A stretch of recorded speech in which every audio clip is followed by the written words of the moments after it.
La relance de l'économie, un objectif prioritaire pour le président tunisien Moncef Marzouki.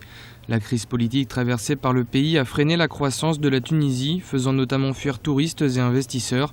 Au lendemain des printemps arabes et une fois la transition politique complètement achevée, le chef de l'État estime que la Tunisie reprend petit à petit sa marche en avant. Notre transition a été à la fois pacifique et relativement courte. Et dès que fin 2014, le processus politique est totalement terminé, c'est-à-dire avec l'élection du Parlement, maintenant nous avons la Constitution, fin 2014 on aura le Parlement, on aura les élections présidentielles, tout le processus de la construction de l'État démocratique sera terminé et vous allez voir la machine économique va vraiment tourner à grande vitesse parce que l'investissement extérieur n'attend que la stabilité, l'investissement intérieur n'attend que la stabilité.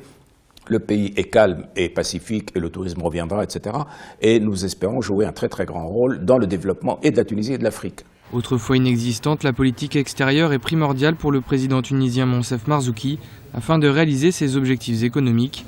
La volonté du gouvernement est d'accentuer les relations, notamment économiques, de la Tunisie avec les autres nations africaines. Nous appartenons à l'espace euro-méditerranéen. Nous sommes un vieux pays méditerranéen. Nous appartenons à l'espace arabo-musulman et nous appartenons à l'espace africain. Nous sommes membres de l'Union africaine depuis le début. Or, de ces trois espaces, nous avons négligé notre espace africain comme s'il n'était pas important, alors qu'il est fondamental. L'idée que justement la Tunisie appartient à ces espaces différents, qu'il faut développer ces relations, parce que ceci va nous apporter non seulement de l'enrichissement économique, mais de l'enrichissement humain, de l'enrichissement culturel, de l'enrichissement spirituel, cette dimension n'existait pas.